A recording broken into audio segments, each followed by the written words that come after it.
Sunrisers হায়দ্রাবাদকে মাত্র ৮৬ রানে all out করে দিল এবং ৮২ রানে ম্যাচ জিতে গেল গুজরাট টাইটেন্স এবং পয়েন্টস টেবলে ১ নম্বরে চলে গেল গুজরাট টাইটেন্স। পর ৫টা ম্যাচ জিতলো ভাই গুজরাট টাইটেন্স। তাদের বিজয় রথকে কেউ থামতেই পারছে না। গুজরাট টাইটেন্স অসাধারণ ফর্মে ক্রিকেট খেলছে এবং ১৬ পয়েন্টে পৌঁছে গেল ভাই ১২টা ম্যাচ খেলার পর। ৮টা জয় ৪টা হার এবং ১৬ পয়েন্ট নিয়ে এখন টপে চলে গিয়েছে এবং ১ নম্বরে আছে পয়েন্টস টেবলে বন্ধুরা। গুজরাট টাইটেন্স তোমরা ধরে নাও ৯৯% কোয়ালিফাই করে গিয়েছে এই আইপিএল ২০২৬ সালের প্লে অফের জন্য বন্ধুরা। শুধুমাত্র এখন সময়ের অপেক্ষা, আর একটা যদি ম্যাচ জেতে তাহলে কিন্তু কনফার্ম হয়ে যাবে এবং টপ 2-এ ফিনিশ করতে পারে গুজরাট টাইটেন্স। এখনও তাদের হাতে দুটো ম্যাচ আছে বন্ধুরা। তো অসাধারণ ক্রিকেট খেলছে শুভমান গিলের দল এবং তাদের কাছে যে বোলিং লাইন আপটা আছে না, সত্যি অসাধারণ পারফরমেন্স দিচ্ছে প্রত্যেকটা ম্যাচে। কাগিসো রাবাডা, মোহাম্মদ সিরাজ, রাশিদ খান, প্রসিদ্ধ কৃষ্ণা সত্যি অসাধারণ বল করছে। খাস করে জেসন হোল্ডার যতদিন থেকে গুজরাট টাইটেন্সের দলে এসছে ততদিন থেকে কিন্তু ম্যাচ হারছে না গুজরাট টাইটেন্স। জেসন হোল্ডার ৫টা ম্যাচ খেললো, ৫টাই কিন্তু জিতে গিয়েছে গুজরাট টাইটেন্স। তো গুজরাট টাইটেন্সের লাকি চাম হয়ে এসছে জেসন হোল্ডার বন্ধুরা।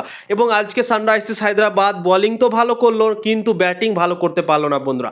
সানরাইজার্স হায়দ্রাবাদ আজকে বোলিং ভালো করলো। প্রথমে টসে জেতার পর তারা বোলিং করার সিদ্ধান্ত নিল এবং বোলিং করার সিদ্ধান্ত নিয়ে ১৬৮ রানই থামিয়ে দিল গুজরাট টাইটেন্সকে। তখন মনে হয়েছিল কি এই রানটা হয়তো চেস করতে পারে সানরাইজার্স হায়দ্রাবাদ। তাদের কাছে ভালো ভালো ব্যাটার আছে, অভিষেক শর্মা আছে, ঈশান কিষান আছে, ট্রাভিস হেড আছে, হেনরি ক্লাসন আছে, নীতিশ কুমার রেড্ডি আছে, ভালো ভালো ব্যাটার আছে। তো এই রানটা চেস করতে পারে গুজরাট টাইটেন্সের বিপক্ষে সানরাইজার্স হায়দ্রাবাদ। কেননা খুব একটা বেশি টার্গেট ছিল না, ১৬৯ রানের টার্গেট ছিল। ১-২টো পার্টনারশিপ হলেই কিন্তু এই ম্যাচটা বের হতে পারত সানরাইজার্স হায়দ্রাবাদের জন্য।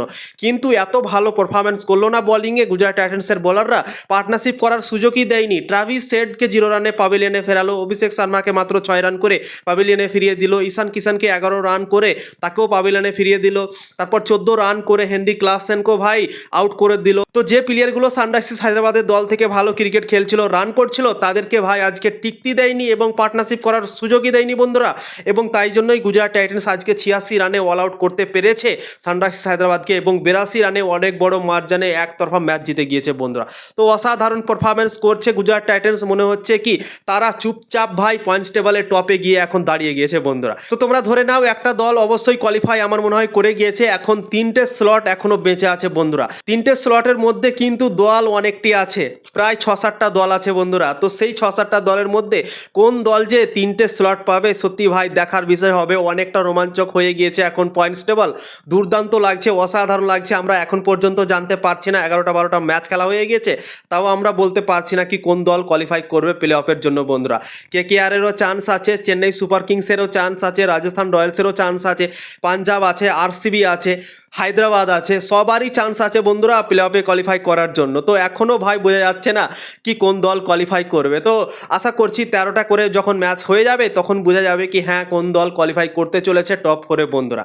তো কালকে আরসিবি আর কেকেআরের ম্যাচ আছে, সেই ম্যাচটা অনেক ইম্পর্টেন্ট। আরসিবির জন্য অনেক ইম্পর্টেন্ট, কেকেআরের জন্য অনেক ইম্পর্টেন্ট। কেকেআর প্লে অফের রাস্তাটা বজায় রাখার জন্য তাদেরকে জিততে হবে এবং আরসিবি দল টপ 2-এ যাওয়ার জন্য তাদেরকে ম্যাচ জিততে হবে বন্ধুরা। তো দেখা যাক কালকে কোন দল ম্যাচ জিতে এবং অসাধারণ আজকে পারফরমেন্স করলো গুজরাট টাইটেন্স এবং পয়েন্টস টেবলে ১ নম্বরে হয়ে গিয়েছে বন্ধুরা।